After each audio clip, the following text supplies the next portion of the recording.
Manager get that.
Did not falter. They had a little bit of a problem in that third set, but not too much. They found a way to respond right away. They looked sharp.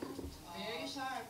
And they had all the answers today against their collegiate rivals, the De La Salle Lady Spikers. And we say congratulations to both Coach Ty Bundit and our player of the game, I believe, Liza Valdez, our Gatorade player of the game. They need to play hard.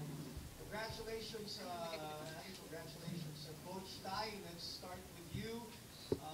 What are you happy about, other than the win? What are you happy about in terms of your team, how they played? What went right for you today, from your perspective? Today, my player they under my panic. At the end, they play happy. I tell them, if you play happy, you can win. No pressure at all. Okay. Rosie, you want to ask Ali a question? Coach Ty? Well, Eliza, I want to ask Eliza. Eliza, from the get-go, you were really having an attacking day, 9 points agad dun sa first set. Was that really the game plan, or talaga you just took it upon yourself na gano'n ang ilaro mo? Lagi naman kami po nire-remind ni Coach Ty na magkaroon ng teamwork. And I guess hindi lang naman para sa akin din yung point.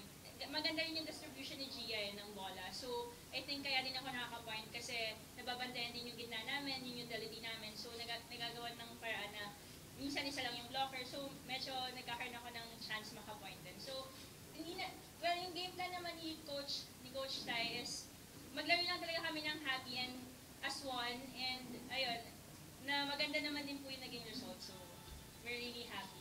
Well, ngayon, Ali, sabi mo nga, maganda yung resulta. Pero sa tingin mo ba, kahit na-sleep kayo lasan, meron pa ba bang nakikita na tingin mo gusto niyo pang i-work on para doon sa susunod na laban?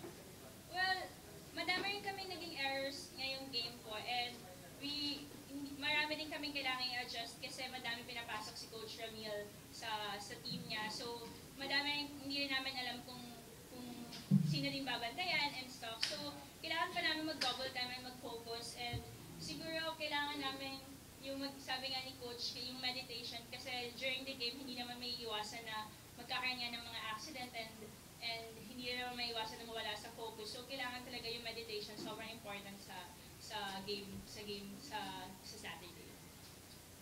Ali, mahirap. I know you're very happy that your team won. Yes. Pero with everything that's happening, hindi nyo naman control yung nangyayari dun sa kabila, no? But can you express a little bit? We saw you go to the La Salle bench after that. Magkakaibigan naman kayong lahat. And Cruz went down on the second injury for La Salle. Is it hard to celebrate pagka ganun? Or ano ba ang mindset mo ngayon? Ano bang nararamdaman mo ngayon? Well, sa volleyball community talaga, we're very sad kasi quality players yung na-accident. So, pero we can't do anything about it kasi it's an accident nga po. But then, it's part of the game then, and I think the girls are very strong naman and very brave na para bumalik sa mga susunod pang games. And I think their mindset naman is not to give up then, as lahat naman ng players yun yung inaano. It's a parang challenge then for everyone and challenge Nagawa nila ng paraan yun. And alam ko matapang sila, kaya kaya nila. Kaya natin, kaya ng volleyball, kaya nila. And kaya ng kahit sino po. And congratulations, obviously, gracious in the defeat, humble in victory, Liza Valdez. I know team manager Tony Liao is with them right now. And mabilis lang, Mosey. I know you said in the press conference, Sir Tony, that you wanted to go for the sweep because it's right there within grasp. What are your thoughts about it, Sir Tony? Right now that we're one game to go, I think we're gonna go for it. And how? Because nandiyan eh, gusto ng mga bata. As you saw them play today, talagang they're for it, no? So they didn't relax, not like in the past games. After winning 2 sets, they would relax. It also happened in the third set. They were ahead, I think, 4 points, and then they relaxed. Mobla. So tapos ng 3-0, so I think they're gonna go for it. Well, Sir Tony, congratulations. Congratulations, Coach Tai. Congratulations also to Liza Valdez, our Gatorade player of the game. We'll leave you to our friends for the press to dissect this even more. And again, we say a little prayer. Alright, kay Eliza,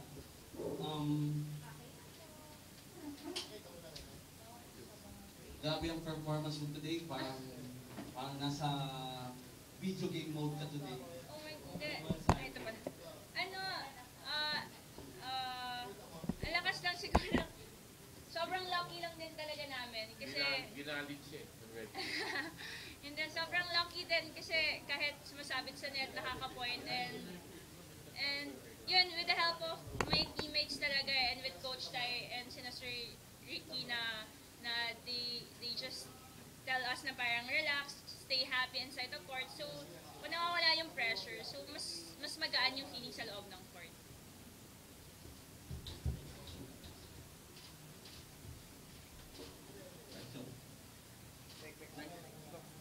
Sir Tony and Coach Tai, was the layoff, long layoff a concern? What did you do to make sure that the team was sharp for game 1? Actually, was it 21 days, 20 days layoff?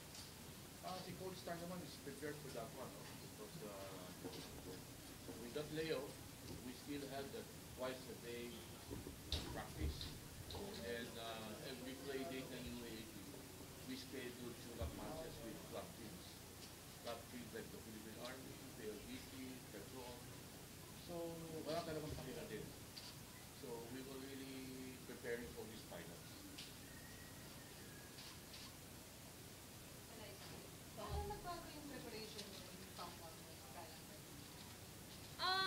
Siyempre, it's really hard for us, lalo na kay Coach Tai, kasi siya din yung nagsiscout and nagpa-plan for the games. But then, kasi during the games naman, ibang games ng Lasal, pinapasok yung mga ibang players nila. So, ayun, tinry ni Coach na mag-research siguro or kung paano yung palo. And I think yun yung naging challenge sa amin sa game na to. We have to adjust during the game kasi we really don't know how to parang maglaro yung mga pinapasok na mga bago.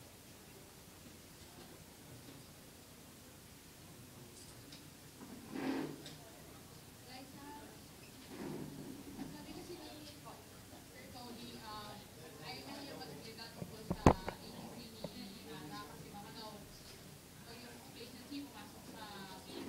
Eh ngayon, although hindi nyo naman kayo naging complacent sa team, naglaro, pero dinominate na sila. Kahit Okay. I guess yung mindset naman ng team, it's parang on the game Hindi naman yung parang hindi namin iniisip yung iniisip namin yung gagawin ng kalaban, pero more on we're making a goal na parang we just have to play happy. We just have to enjoy and walang masyadong kahit anong mangyari, we're gonna work as a team. Kasi yun nga, syempre mabobother kami and syempre parang heartbreaking talaga yung nangyari kasi ara-galang is ara-galang naman. And so syempre, yun yung binabantayan namin, yun yung binabantayan din ng lahat ng teams. But then, ano lang kami ni coach na parang, we just have to focus on our game and stay happy, yun lang. Stay happy inside and outside of the court, yun. Ay, si Sir Tony. Well, syempre, si Sir Tony. Dignoy. Okay, sorry.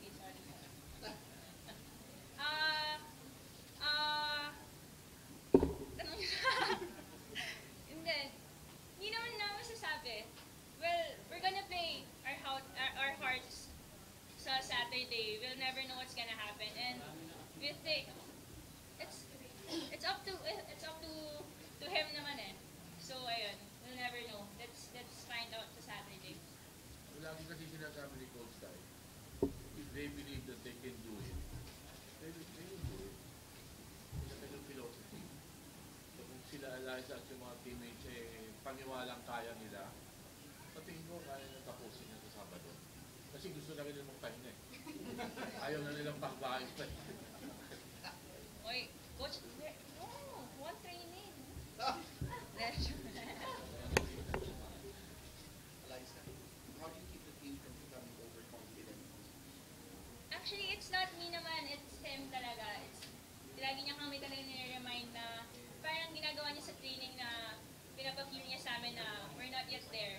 We have a lot of things to improve pa, to learn. So, ayun. So, which is very nice naman. And we think talaga na everyone's a rookie talaga pag nasa training kami kasi ang dami pa namin natututunan. So, ayun talaga yung ni Coach Ty.